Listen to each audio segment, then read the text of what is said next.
তো সাংবাদিক বন্ধুসকল, মই আচলতে তেজপুৰৰ পৰা আহি আছিলোঁ। এটা জৰুৰীকালীনভাৱে আপোনালোকক মাতিছোঁ, এটা সংবাদমেল আয়োজন কৰিছোঁ খুব কম সময়ৰ ভিতৰত। আপোনালোকে অহাৰ বাবে মই আন্তৰিকভাৱে ধন্যবাদ জনাইছোঁ। আমি আজিৰ এই সংবাদমেলটো বিশেষ কাৰণত আয়োজন কৰিবলগীয়া হৈছে। আপোনালোকে জানে যে শেহতীয়াভাৱে কিছুদিনৰ পৰা অসমত জেহাদী শব্দৰে অসমৰ আকাশ বতাহ কঁপাই তোলা হৈছে। অসম আৰক্ষী, অসমৰ গৃহ বিভাগ বিভিন্ন সময়ত তৎপৰতা দেখুৱাই আছে, আমি ইতিমধ্যে লক্ষ্য কৰিছোঁ। আৰু এই জেহাদী শব্দ আৰু জেহাদীৰ লগত সম্পৰ্ক থকাক লৈ অসমত ৰাইজৰ মাজত এটা বিভ্ৰান্তিও সৃষ্টি হৈছে। আৰু জেহাদীৰ নামত হয়তো যিসকলে বেয়া কাম কৰিছে তেওঁলোকৰ লগতে কিছু আনুষাংগিক কিছু নিৰ্দোষী মানুহো আজি হাৰাশাস্তিৰ সন্মুখীন হ'ব লগা হৈছে। আৰু শেহতীয়াভাৱে আজি হিমন্ত বিশ্ব শৰ্মা ডাঙৰীয়াই চৰকাৰী মাদ্ৰাছাসমূহ বন্ধ কৰি দি তেওঁ নেশ্যনেল টিভিত কৈছিলে যে অসমত মাদ্ৰাছা শব্দটোৱে মই বিচাৰি থকা নাই। আৰু তাৰে এক ষড়যন্ত্ৰ কৰি অসমৰ মাদ্ৰাছাসমূহ, চৰকাৰী মাদ্ৰাছাটো তেওঁৰ গাৰ বল খটুৱাই তেওঁৰ চৰকাৰৰ মুখ্যমন্ত্ৰী তেওঁৰ ক্ষমতাক অপব্যৱহাৰ কৰি তেওঁ আমাৰ ভাৰতবৰ্ষৰ সংবিধানে আৰ্টিকেল 29 আৰু 30ত সংখ্যালঘুসকলৰ ধৰ্মীয় উপাসনা আৰু শিক্ষা গ্ৰহণ কৰাৰ যি অধিকাৰ আছে সেই অধিকাৰ খৰ্ব কৰি চৰকাৰী মাদ্ৰাছাসমূহ তেওঁ নিজৰ ক্ষমতাৰ বল দেখুৱাই তেওঁ বন্ধ কৰিছে। আৰু শেহতীয়াভাৱে তেওঁ জেহাদীৰ নামত কিছু মাদ্ৰাছাৰ কোনোবা ব্যক্তি কোনোবা কাৰ্যকলাপত জড়িত থকা বুলি চৰকাৰ প্ৰশাসনে উল্লেখ কৰি সেই মাদ্ৰাছাসমূহৰ ওপৰত বুলডোজাৰ চলাই দি আচলতে সংখ্যালঘুসকলৰ যি শিক্ষাৰ অধিকাৰ আৰ্টিকেল 20 আৰু 29 আৰু 30 দিয়া আছে সেই অধিকাৰৰ পৰা ষড়যন্ত্ৰমূলকভাৱে এই মাদ্ৰাছাসমূহ বন্ধ কৰাৰ কাৰণেও ষড়যন্ত্ৰত লিপ্ত হৈছে বুলি মই আজি স্পষ্টকৈ অভিযোগ উত্থাপন কৰিছোঁ অসমৰ মুখ্যমন্ত্ৰীৰ ওপৰত। আমি বিচাৰিছোঁ যে অসমত কোনো সন্ত্ৰাসবাদীকে আমি সমৰ্থন নকৰোঁ, সি জেহাদীয়ে হওক বা আন কোনো উগ্ৰপন্থীয়ে হওক। আমাৰ স্পষ্ট কথা, অসমৰ সাৰ্বভৌমত্বৰ প্ৰতি, অসমৰ জনজীৱনৰ প্ৰতি, অসমখনৰ প্ৰতি, ভাৰতবৰ্ষৰ প্ৰতি কোনোবা নাগৰিকে যদি ভাবুকি কঢ়িয়াই আনে, কোনোবা বেয়া কামত লিপ্ত হয়, তাক কঠোৰৰ পৰা কঠোৰতম শাস্তি দিয়াৰ ব্যৱস্থা কৰক, ফাঁচি দিয়াৰ ব্যৱস্থা কৰক, তাক জেল দিয়াৰ ব্যৱস্থা কৰক। তাত অসমৰ সংখ্যালঘু সমাজ আৰু সদৌ অসম সংখ্যালঘু ছাত্ৰ ইউনিয়ন স্পষ্টভাৱে আজিও কৈছোঁ, আগতেও কৈছোঁ যে আমি পূৰ্ণ সহযোগিতা আগবঢ়াম। কিন্তু এই বেয়া মানুহবিলাকক গ্ৰেপ্তাৰ কৰাৰ নামত যদি আমাৰ কোনোবাৰ অধিকাৰ, সংবিধানে দিয়া অধিকাৰ খৰ্ব কৰে, তেনেহ'লে আমি মানি নলওঁ। আজি যোৱাকালিৰ পৰা দেখিছোঁ অসমৰ সংবাদ মাধ্যমত দেখা হৈছে, অসমৰ সংবাদ মাধ্যমত দেখিবলৈ পোৱা গৈছে যে বঙাইগাঁও জিলাৰ কাবাইতাৰীৰ এখন মাদ্ৰাছাত জেহাদীৰ ঘাটি হৈ পৰিছে। মই স্পষ্টভাৱে মুখ্যমন্ত্ৰীক ইয়াৰ স্থিতি স্পষ্ট কৰিবৰ কাৰণে আহ্বান জনাইছোঁ যে বাৰে বাৰে কোৱা হৈছে তাত এজন শিক্ষক 2014 চনৰ পৰা কৰ্মৰত আছিল, তেওঁ বেয়া কামত লিপ্ত হৈছে, তেওঁক আৰক্ষীয়ে গ্ৰেপ্তাৰ কৰিছে, তাক আইনগতভাৱে ফাঁচি দিয়ে আৰু কিবা শাস্তি দিয়ে, তদন্ত কৰে। তাত আমাৰ মানুহে সহযোগিতা কৰি আছে আৰু সহযোগিতা আমি সকলোৱে কৰিম। কিন্তু সেই মাদ্ৰাছাখনত জেহাদীৰ ঘাটিলৈ ৰূপান্তৰিত হৈছে। অসমৰ মুখ্যমন্ত্ৰী গৃহ বিভাগৰ দায়িত্বত আছে। সেই ঘাটিৰ পৰা অসম চৰকাৰে কি তথ্য উদ্ঘাটন কৰিলে, সেই ঘাটিৰ পৰা কোন ছাত্ৰ ছাত্ৰীসকলে বেয়া ৰাস্তাত গুচি গ'ল, তাৰ তথ্য অসমৰ গৃহ বিভাগ, DGP মহোদয় আৰু অসমৰ মুখ্যমন্ত্ৰীয়ে ৰাজহুৱা কৰিব লাগে। আজি অসমৰ সংবাদ মাধ্যমত যোৱাকালিৰ পৰা দেখিছোঁ জেহাদীৰ ঘাটিৰ কাৰণে মাদ্ৰাছাখন বুলডোজাৰ লগাই দিয়া হ'ব। সমগ্ৰ বঙাইগাঁও জিলাত এক আতংকময় পৰিৱেশ সৃষ্টি কৰি দিয়া হৈছে, সমগ্ৰ অসমত এক আতংকময় পৰিৱেশ সৃষ্টি কৰি দিয়া হৈছে।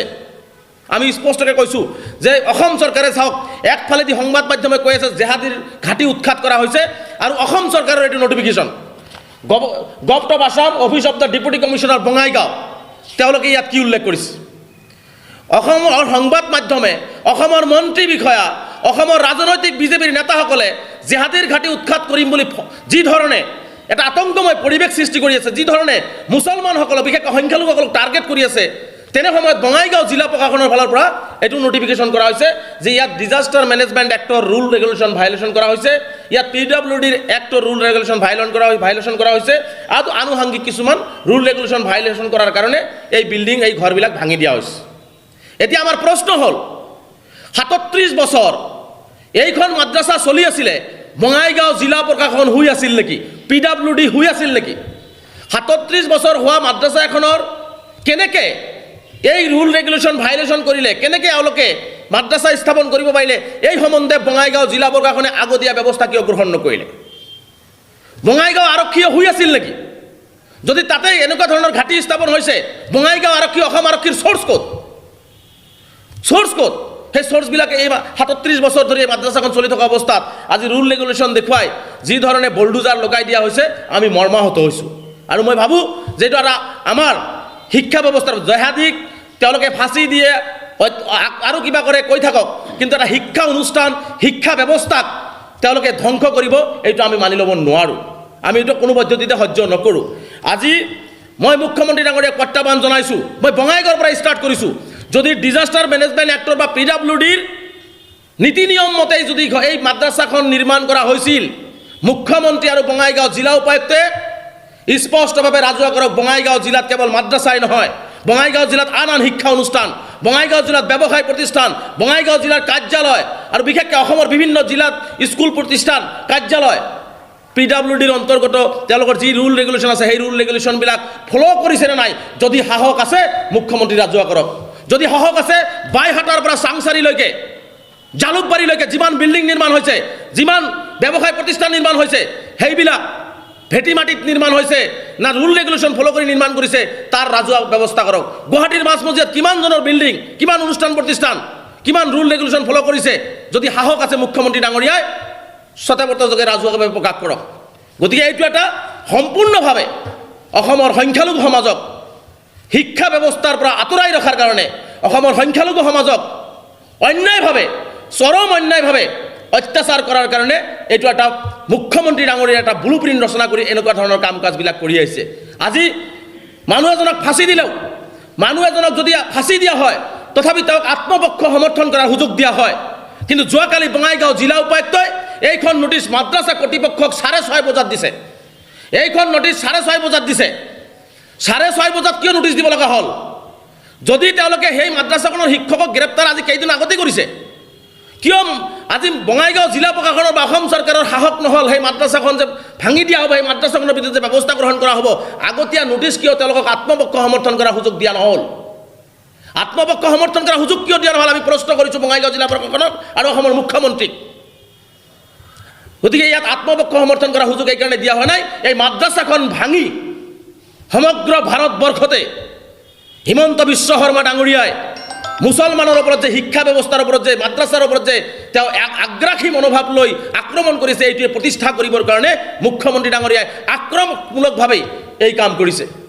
ৰাতি 9:30 বজাত আজি তাতে প্ৰাইমাৰী এইটো সৰু সৰু ল'ৰা ছোৱালীও থাকে, প্ৰাইমাৰী ক্লাছৰ সৰু সৰু ল'ৰা ছোৱালী থাকে, সেইসকল বিভিন্ন জিলাৰ পৰা বিভিন্ন ঠাইৰ পৰা তেওঁলোকে তাত অধ্যয়ন কৰে। সেই সৰু সৰু ল'ৰা ছোৱালীবিলাকক ৰাতি 9:30 বজাত জিলা প্ৰশাসনে কৈ দিলে যে 20 মিনিটৰ ভিতৰত মাদ্ৰাছা খালী কৰি দিব লাগিব। সেই ছাত্ৰ ছাত্ৰীসকলে কি অপৰাধ কৰিছিলে? সেইসকলৰ অভিভাৱকসকলে খবৰ নাপালে, যাৰ কাৰণে 200 ছাত্ৰ ছাত্ৰীয়ে ৰাতি মানুহৰ ঘৰত, ৰাস্তাত, স্কুলৰ বাৰাণ্ডাত তেওঁলোকে জীৱনটো লৈ পেলাই থাকিবলগীয়া এটা পৰিৱেশ সৃষ্টি হ'ল। কিয় এই শিশুসকলৰ ওপৰত, কিয় এই ছাত্ৰ ছাত্ৰীসকলৰ ওপৰত এই অমানৱীয় অত্যাচাৰ কৰা হ'ল? নে আচলতে কেৱল মাত্ৰ সংখ্যালঘু হোৱাৰ বাবেই এই অমানৱীয় অত্যাচাৰ চলি আছে? গতিকে মই স্পষ্টভাৱে কৈছোঁ যে ৰুল যদি হয় সকলৰ ক্ষেত্ৰত, খালি কেৱল মাদ্ৰাছাৰ ক্ষেত্ৰতেই নহয়, প্ৰতিটো শিক্ষা অনুষ্ঠান, ব্যৱসায় প্ৰতিষ্ঠান, প্ৰতিটো মানুহৰ ঘৰ, প্ৰতিটো ক্ষেত্ৰতেই মুখ্যমন্ত্ৰীয়ে যদি সাহস আছে ৰুল ৰেগুলেশ্যন তৈয়াৰ কৰক। এই PWD ৰুল ৰেগুলেশ্যন হওক, ডিজাষ্টাৰ মেনেজমেণ্টৰ ৰুলেই হওক, সকলৰ ক্ষেত্ৰত প্ৰযোজ্য কৰাৰ ব্যৱস্থা কৰক। যদি দেশত আইন ব্যৱস্থা কেৱল মুছলমানৰ কাৰণে বেলেগ আৰু আনৰ কাৰণে বেলেগ হ'ব, এইটো আমি কেতিয়াও মানি ল'ব নোৱাৰোঁ। গতিকে মই স্পষ্টকৈ কৈছোঁ, এইটো এটা অসমৰ সংখ্যালঘুসকলৰ ওপৰত এটা অন্যায় আৰু অত্যাচাৰৰ বাহিৰে একো নহয়। গতিকে মই আজি মুখ্যমন্ত্ৰী ডাঙৰীয়াক আহ্বান জনাইছোঁ যে মুখ্যমন্ত্ৰী ডাঙৰীয়া, আপুনি যদি মাদ্ৰাছাসকলৰ বিৰুদ্ধে আপোনাৰ ক'বলগীয়া আছে, মাদ্ৰাছা সন্দৰ্ভত যদি আপোনাৰ কিবা সন্দেহ আছে, মই আজিও মুকলিকৈ কৈছোঁ, সিদিনাখন লগ কৰিও কৈছোঁ যে আপুনি অসমৰ সংখ্যালঘু বুদ্ধিজীৱীক মাতক, মাদ্ৰাছা শিক্ষকসকলক মাতক, বিভিন্ন দল সংগঠনক মাতক, বহক, কথা পাতক, আৰু এই সংখ্যালঘু জাতিটোক, যিসকলে কোনো সন্ত্ৰাসবাদক বিশ্বাস নকৰে, যিসকলে কোনো জেহাদীক বিশ্বাস নকৰে, যিসকলে অসমৰ অসমীয়া হৈ অসমখনক ভালকৈ জীয়াই ৰাখিব বিচাৰে, সেইসকল সকলোকে মাতি আনি বহি এটা সভা কৰি এই সমস্যাটোৰ এটা স্থায়ী সমাধান কৰিবৰ কাৰণে আমি আহ্বান জনাইছিলোঁ। কিন্তু আজিলৈকেতো মুখ্যমন্ত্ৰী ডাঙৰীয়াই এই সমস্যাটো সমাধান কৰাৰ ক্ষেত্ৰত কোনো এজন অসমৰ মুছলমান বুদ্ধিজীৱী হওক বা সাহিত্যিক হওক, কোনো এজন দল সংগঠন হওক, মাতি পেলাই তেওঁলোকে সমস্যাটোৰ সমাধান কৰাটো বিচৰা নাই। কেৱল মাত্ৰ দেখিছোঁ যে এইটোকে ৰাজনীতি কৰিবৰ কাৰণেই মুখ্যমন্ত্ৰী ডাঙৰীয়াই এনেকুৱা ধৰণৰ কাৰ্যসূচীবিলাক কৰি আছে। মই পুনৰবাৰ স্পষ্টকৈ কৈছোঁ যে আমি কোনো জেহাদীৰ পক্ষত নহয়, কোনো সন্ত্ৰাসবাদীৰ পক্ষত নহয়। এতিয়া আপোনালোকক মই মুকলিকৈ প্ৰশ্ন কৰিছোঁ মুখ্যমন্ত্ৰী ডাঙৰীয়াক, কোনো আলফা সদস্যই যদি কোনো এখন গাঁৱত 15 দিন বাহৰ পাতি থাকে, মুখ্যমন্ত্ৰী ডাঙৰীয়াই সেই আলফা সদস্যজনৰ কাৰণে সেই গাঁওখন ভাঙি দিব নেকি? কোনো NDFB যেতিয়া NDFB বিভিন্ন গাঁৱত আশ্ৰয় লৈছিলে সেই গাঁওবিলাক তেওঁলোকে ভাঙি দিব নেকি? এইটো কোন ধৰণৰ কথা হ'ব পাৰে? কোনোবাই অপৰাধ কৰিছে তাক তদন্ত কৰক, কোনোবাই দোষ কৰিছে, কোনোবাই জেহাদী কৰিছে, উগ্ৰপন্থী কৰিছে, দোষ কৰিছে, তাক তদন্ত কৰি উচিত শাস্তিৰ পৰা শাস্তি প্ৰদান কৰক। তাৰ কাৰণে যে তেওঁলোকে নাটক কৰি জিলা প্ৰশাসনে এটা ক'ব, মুখ্যমন্ত্ৰী এটা ক'ব, সংবাদ মাধ্যমত এটা প্ৰচাৰ হ'ব, নাটক কৰি সমগ্ৰ মুছলমান সমাজক, সমগ্ৰ মুছলমানৰ ধৰ্মীয় শিক্ষা ব্যৱস্থাক, সমগ্ৰ মুছলমানক ধ্বংস কৰাৰ ষড়যন্ত্ৰ কৰিব, এইটো আমি সদৌ অসম সংখ্যালঘু ছাত্ৰী ইউনিয়নে মানি নলওঁ। আমি অচিৰেই আমি অসমৰ বুদ্ধিজীৱীসকল, অসমৰ সংখ্যালঘু বিভিন্ন দল সংগঠনক লৈ আমি বহিম গুৱাহাটীত, বহি আলোচনা কৰি আমাৰ ওপৰত যি নিৰ্মম, আমাৰ ধৰ্মীয় শিক্ষাই হওক, জেনাৰেল শিক্ষাই হওক, বা আমাৰ ওপৰত উচ্ছেদৰ পৰা আৰম্ভ কৰি যি নিৰ্মম অত্যাচাৰ অসমৰ মুখ্যমন্ত্ৰী হিমন্ত বিশ্ব শৰ্মা ডাঙৰীয়াই হিটলাৰী কায়দাৰে টাৰ্গেট কৰি নিজকে নেশ্যনেল লেভেলত হিৰো সজাবৰ কাৰণে যি অন্যায় অত্যাচাৰ কৰি আছে, তাৰ প্ৰতিবাদত অচিৰেই গণতান্ত্ৰিকভাৱে নিজৰ অধিকাৰ সুৰক্ষাৰ স্বাৰ্থত আমি ৰাজপথত ওলাই আহিবলৈ বাধ্য হ'ম। আৰু ইয়াৰ বাবে যদি কোনো অপ্ৰীতিকৰ পৰিস্থিতিৰ সৃষ্টি হয়, সমগ্ৰ দায়িত্ব কিন্তু অসমৰ মুখ্যমন্ত্ৰী আৰু গৃহ বিভাগে ল'ব লাগিব।